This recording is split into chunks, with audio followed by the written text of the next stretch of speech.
Wag kayong gagamit nito. Tapos, i-charge nyo ng top balance ang inyong live POPO na battery cell. Kung ayaw nyong mangyari, ito. Oh, no! Yan. Kita nyo? Lahat sila bloated. Lapitan mo. Anuhan mo lang. Ayan, oh. Sobra. So, wag kayong gagamit ng ganitong charger. Kasi ito, hindi ito nasa-set ng 3.2. Kasi itong mga ganitong cell ay 3.2 to 3.6 lang na bawat isa. Maximum 3.6 yung maganda dito.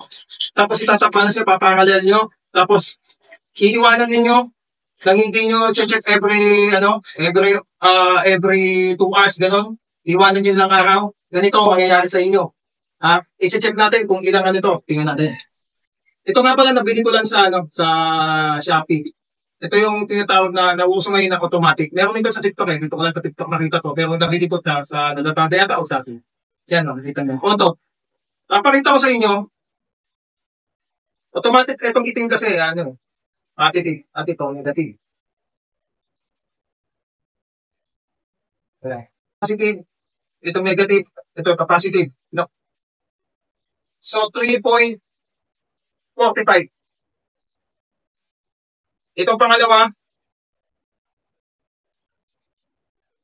3.48. Kita mo. Yung pangatlo,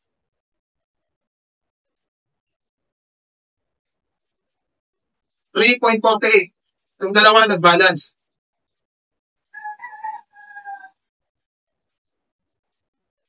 3.45. Again, ito, yatang kaparehas niyan. 3.45. Itong dalawang to, nagpareha. Itong dalawang to, nagpareha. So, hindi perfectly. Pero nung mainit pa yung battery, yung halos sasabog to, ayan o, hindi naman siya totally sumabog. Pero, hindi talaga siya dahil wala ng BMS eh. Kasi pag magtatap balance ka, kailangan mong alisin lahat. Ipaparallel mo siya. So, dapat ito, positive.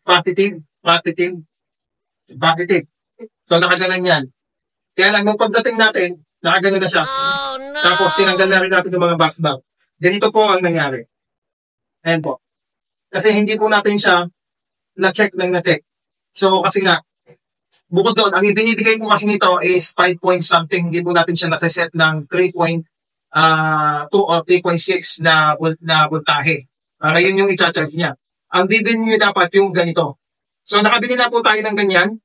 At hintay na lang po natin dumating. Para yun kasi napapalitan yung voltage. Para maisisan mo talaga siya ng voltahe. Napanood po kasi natin, isa po tanong gumamit po nyo at may Pilipino rin gumamit. I think, ginaya po ng Pilipino yun doon sa Kasi parehas yung style yung ginawa nila. So, antay lang natin. Ayan, nakaka-dismaya. Nag-testing po tayo. Ito po ang nangyari. Okay? So, ngayon, 3.4 lang pero lumubog talaga siya. Yung napanood natin, ginagawa niya 3.6. No? Ito, nakita natin 3.45, 3.48 yung dalawa. 3.45 yung dalawa. Ganito na po yun nangyari. Pero nung mainit to, tumumak to ng 5. Ibig sabihin, bumaba na rin siya. Ibig sabihin yung tinatawag na parang rest ng battery na 3.4. Hindi po ako nagkakamali. Hindi po tayo professional. So, yun po yung nangyari. Yung voltahe po. Pero yung amperahe nito, hindi ko po alam kung nagbago po yung amperahe nito. Kasi ito po ay 280 amp power. 280 po ang parang bawat isa po nito. Na 3.2. So, ang nakita po natin ay 3.45 at 3.48. So, antayin natin. Tayo, baka may dumating tayong battery cell. Okay? Kung itatanong nyo po kung ano at saan galing tong battery cell na to, natatandaan nyo po yung yung solar homes. Ito. Yan. Yan po yung laman. Ayan, ito solar home na baka. Ayan o. So, yung batag yung kaha. Ayan o. Yan po yung laman. Ito po yung BMS niya. Nakasama. Dali po. Mahal naman tong dali. Nasa to kasi 150 ampere to eh. Nasa 4K po itong dali na to. Nakita ko lang po, tinegto ko. Yun yung BMS niya. So, ito nga po yung ahiw po natin. Ayan niya. Dapat hindi na natin sana gagawin to. Dapat pagbili natin kagaya ng Gentile ay nagamit na lang natin ng maayos. Dahil nga hindi sa tumagal ng inaasahan natin, hindi po siya makunat, may mga nagpayo po sa atin na i-balance daw po natin. At nanood po tayo ng vlog. Ginaya po natin, kaya lang, ito nga pong hiram natin, ang ginamit natin na hindi naman po na-adjust yung kanyang voltahe. Kasi dapat po, pagka magta-top balance ka, dapat yung adjustable po yung yung voltage ng inyong charger. Kasi po, ginamit ko po ito, 5 point something volts po yung binibigay po eh. Naka-parallel po siya. Hindi ko na po kasi na video. Okay. Gumamit po tayo ng bus bar niya. Ginawa po natin parallel. Positive lahat magkakakonekta, negative lahat magkakakonekta. Gumamit na lang po tayo ng wire na po natin yung kabila. Kasi bitin po eh sa yung bus bar niya. Ngayon, chinarge po natin siya. Umalis po tayo. Pagbalik po natin, ito po mga to, nakaganon na po lahat. Nagulat ako. Nakaganon na po. Yung dulo, nakaganon din to. So, nagulat ako. Pagtingin ko, hindi naman umilaw to. Yung full charge. So, hindi po tayo maalam. Hindi po natin na yun na, pagkasukat ko na po ng ay na po yung nangyari. Dahil hindi ka naman pwedeng may BMS pag magtatap balance ka. Kung may BMS kasi kinakat na po niya yun, hindi na po siya mag-over voltage. Ito na nga po yung nangyari. Sobra, over. Nung mainit po siya, hindi ko na po na-detailin, nasa 5 point something po bawat isa. Dahilan kung bakit lumobo po siya. May nagsasabi na may oxygen daw pag ganito. Tinanong po natin kay AI, kasi sinukat ko na po, di ba, nandun po siya sa 3.5 na bumaba na. Nagulat niya ako na bumaba din talaga. Yun yata yung tinatawag na rest point ng resting ng battery na bumababa talaga. Kasi 5 siya naging 3.4 na eh. Ang target natin, 3.6. Pwede naman yun eh, kasi yung napanood ko sa isang vlog ng foreigner, maginaya din ng isang Pilipino, na ganun din yung ginawa niya, na top balance din siya. Pero nga lang, ang gamit nga lang talaga niya na yung mamahalin din, na adjustable yung kanyang voltahe na ilalagay ng 3.6. Kaya yun lang yung pinaka niya. Ito kasi 5 point something to, direkta yun. So, na-over voltage at ito po yung nangyari. Tinabahan po ako, buti na lang, hindi napamak yung magina ko. Kasi talagang nakaganon po siya. Sa santabanan niya. So, totally, hindi na po talaga natin napakinabangan. Hindi na nga ni-refund, hindi pa talaga napakinabangan. Okay? Chance by experience po, sayang po talaga yung 18K po natin. Nakakalungkot po talaga. And, bumili pa naman po ako ng balancer. Ito po yung balancer. Ito po yung active balancer. Ito po yung active balancer na nabili ko.